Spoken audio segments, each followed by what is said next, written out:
Salmo 1. Como ele tem 6 versículos, nós vamos ler ele agora inteiro. Bem-aventurado o homem que não anda segundo o conselho dos ímpios, nem se detém no caminho dos pecadores, nem se assenta na roda dos escarnecedores.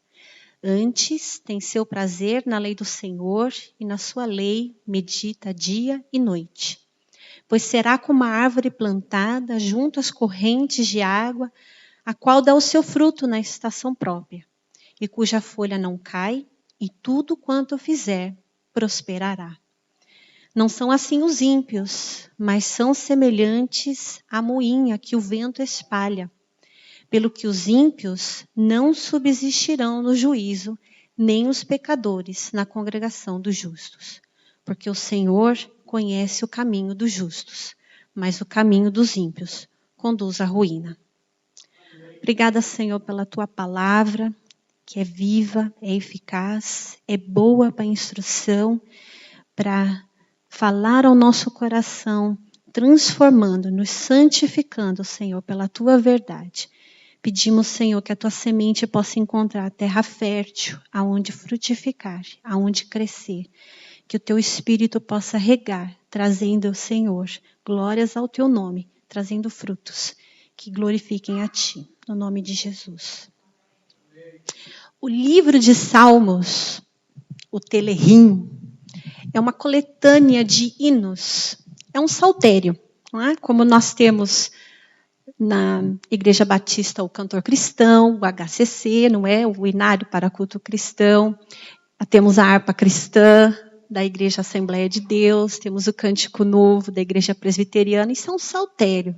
São coleções de hinos que são entoados por essas igrejas. Aqui nos hinos dos Salmos, existe alguns até que eles possuem um título. Né? Muitos dizem quando é que deve ser entoado, em que ocasião ele deve ser tocado, que instrumentos podem ser tocados, não é? Às vezes até o ritmo que deve ser tocado este hino. Essa coleção de hinos que nós estamos vendo aqui eram os hinos entoados pelo povo de Deus, por Israel e certamente pela igreja do primeiro século. Nós hoje temos muitos louvores que cantam de forma literal muitos desses salmos. Não é? O Salmo 23 muitas vezes é cantado de forma literal. Outros salmos, o salmo que nós lemos aqui com o irmão Evandro, não é? Celebrai com júbilo ao Senhor. Nós vimos essa exposição do Salmo 100, não é? Nós cantamos ele de forma literal. Ainda hoje, nós podemos ver e entender como um saltério o Salmo. No entanto, a poesia hebraica, ela difere um pouco da nossa poesia. Ela não tem uma composição de rimas onde as últimas palavras combinam, não é? Tem uma rima nas últimas palavras. Mas a literatura, a poesia hebraica, ela tem uma forma diferente de fazer essa rima, chamada paralelismo.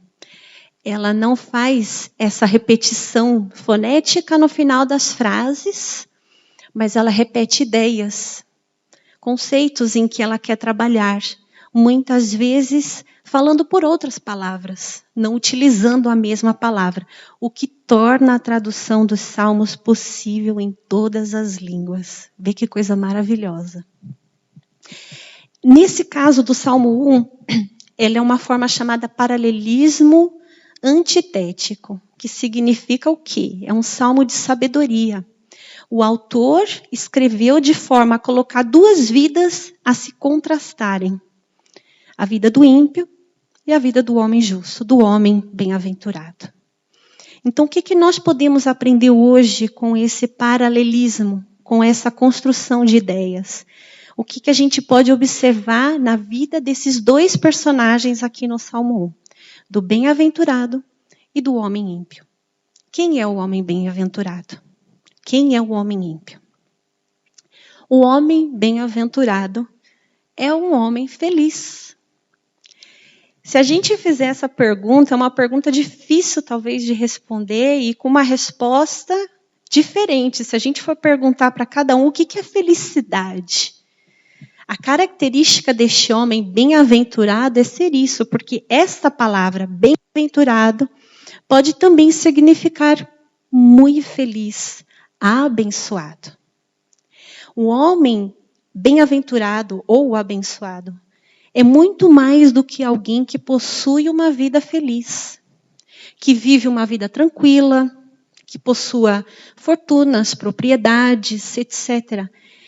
Antes, ele é alguém que fez opções sábias para a sua vida. Ele não é alguém que possui, mas é alguém que é. Ou seja, ele não é alguém que tem uma vida feliz, mas ele é feliz, independente das circunstâncias que o cercam.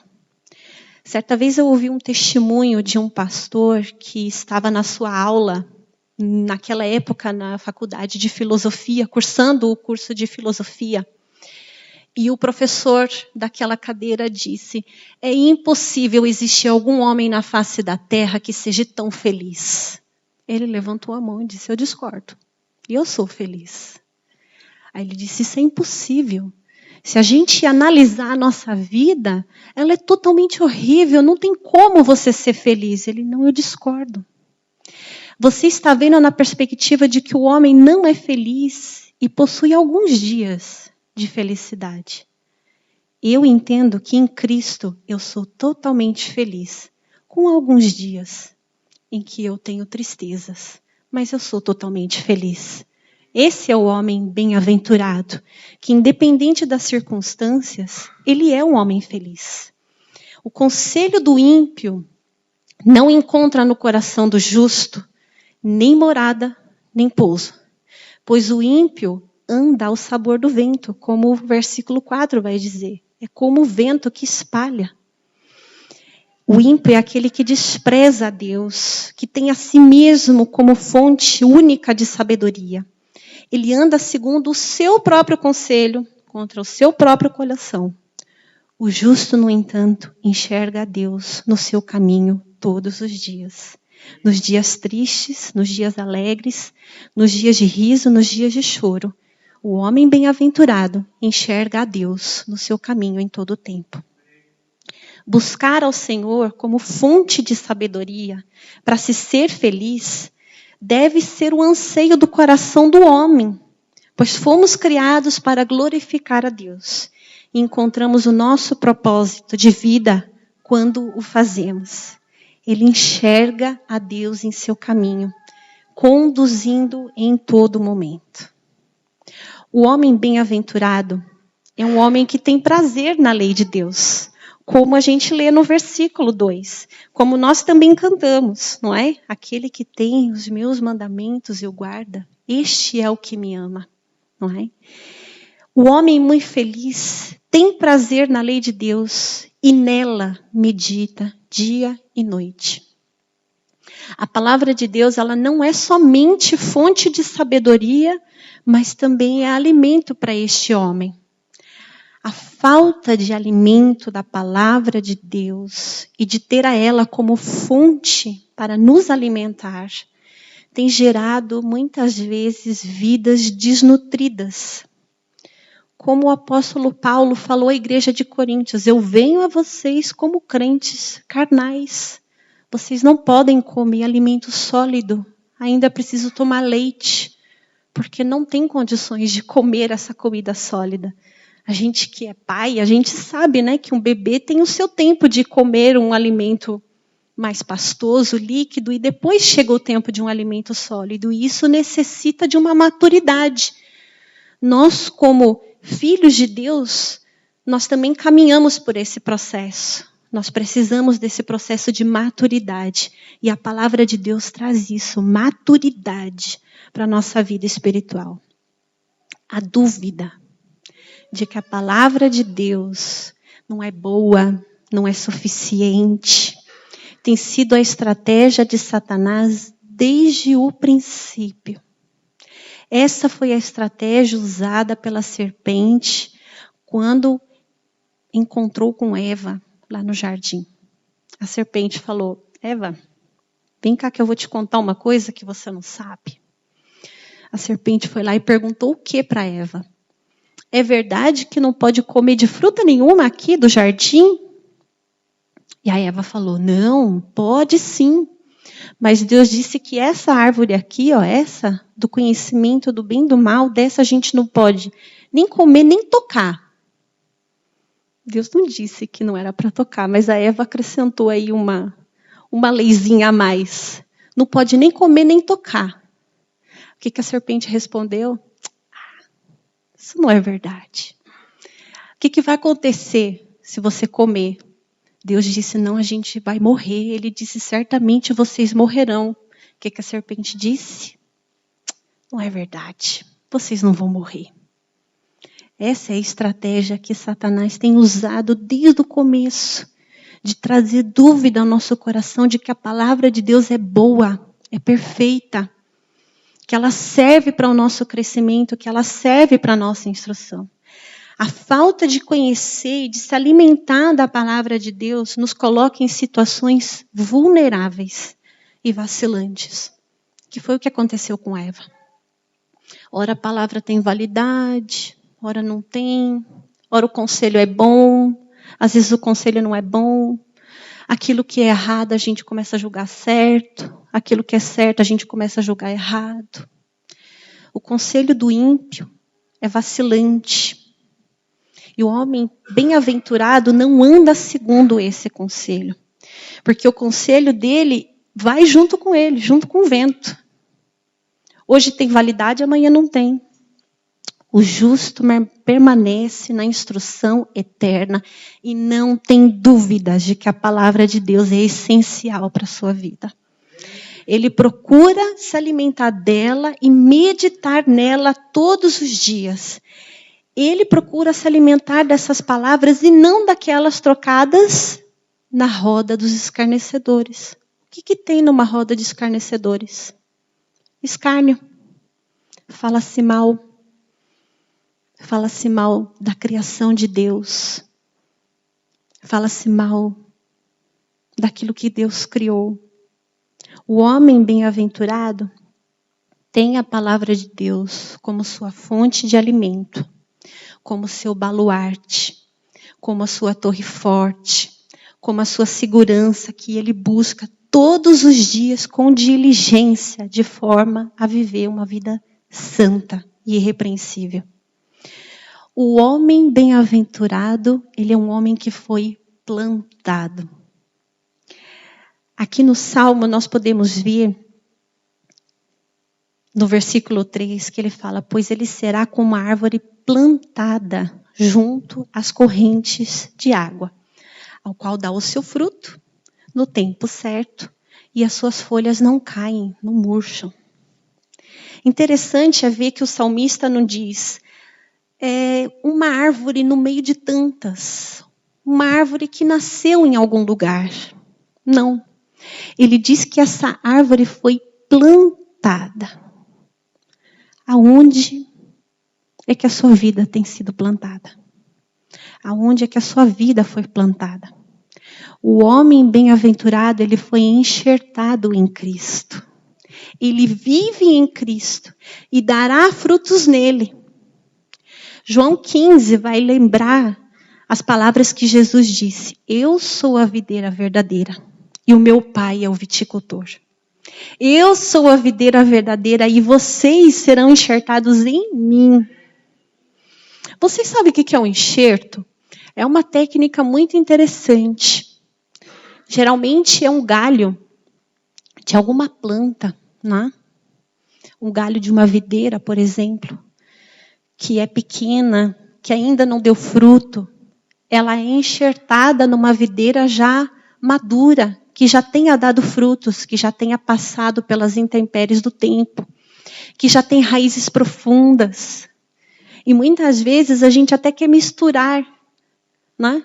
Videiras, existe um enxerto de castas diferentes para poder dar uma uva nova. Como é que a gente faz esse processo? A videira principal, ela é cortada em algum dos seus caules e esse galinho que não dá fruta é colocado lá naquela ferida. O que aconteceu com Jesus? Na cruz, ele foi transpassado, ele foi ferido. E nós fomos enxertados nele, naquele que é o dono da vida, naquele que tem a vida. É isso que acontece com o enxerto. O Salmo nos indica que nós fomos plantados, essa árvore foi plantada junto à corrente de águas. Essa palavra corrente, ela pode significar um canal que tenha sido feito de forma artificial, construído para separar, para desviar essa água para um local específico. É interessante porque a gente pode ver nisso o cuidado de Deus em guardar e nos separar para Ele mesmo. E Ele nos enxerta na videira verdadeira e rega a nossa vida, que foi separada com um único propósito, de glorificar a Deus, fazendo com que as nossas vidas resplandeçam diante dos homens, e os homens, testificando isso, glorifiquem ao vosso Pai que está nos céus. Nós somos geração eleita, sacerdócio real, nação santa, povo adquirido, nós somos povo e propriedade exclusiva de Deus. A nossa vida tem que viver novidade de vida, de uma forma separada, de uma forma santificada. E demonstrar que a nossa vida, ela possui vida e folhagens novas todos os dias, durante todo o ano. A gente demonstra essa vivacidade em nós. O homem bem-aventurado foi plantado por Deus em um local específico para abençoar e alcançar outras vidas com o fruto que produz. Porque o homem é bem-aventurado, ele dá frutos no tempo determinado. Como o Salmo vem dizendo. Como ele fala da árvore, ele fala que a qual dá o seu fruto na estação própria. O apóstolo Paulo lembra a igreja de Romanos que não é a árvore que sustenta a raiz, mas é a raiz que sustenta a árvore. A árvore plantada, ela possui vida, pois ela foi enxertada naquele que é a vida. O justo produz e frutifica porque vive pelo Espírito e anda na direção do Espírito. O texto conhecido do fruto do Espírito em Gálatas nos fala que esse produto é através do Espírito, do exercício, da humildade e submissão a Deus. É muito mais do que uma vida moralmente correta. É uma vida que demonstra frutos de obediência, frutos de permanência. Lembra que a gente só vai dar frutos se nós permanecemos em Cristo. E todo aquele que está enxertado em Cristo é passivo de dar frutos. Todo aquele que é enxertado em Cristo é passível de dar frutos. Seja qual for. Seja a professora lá embaixo da escola das crianças. Seja o ministro de louvor. Seja o pastor. Seja a irmã que serve o café. Seja ali o colega do som, o nosso irmão do som. Não importa. Aquele que está enxertado em Cristo vai frutificar. E vai dar frutos no tempo certo. No local aonde Deus chamou para que você frutificasse. Deus te chamou para frutificar aqui na Suíça? Então frutifique. Permita-se permanecer obediente. Permita-se permanecer, porque Deus vai dar frutos. Ele vai regar com o seu espírito para que você frutifique. Não tem como você enxertar numa videira um galho de goiaba e esperar que nasça goiaba. Não dá. Você foi enxertado na videira viva. Você vai dar frutos pelo Espírito. Você vai dar frutos que glorifiquem ao Pai. Você vai dar frutos que sejam coerentes com a palavra do Senhor. Você vai dar frutos que demonstrem quem é o teu Pai. Você vai dar frutos que demonstrem quem é o teu Salvador. A quem você pertence. A frutificação, ela é um resultado da novidade de vida em Cristo e desta permanência. Nós temos vida, pois o fôlego de vida que vem de Deus nos alcançou em Cristo Jesus.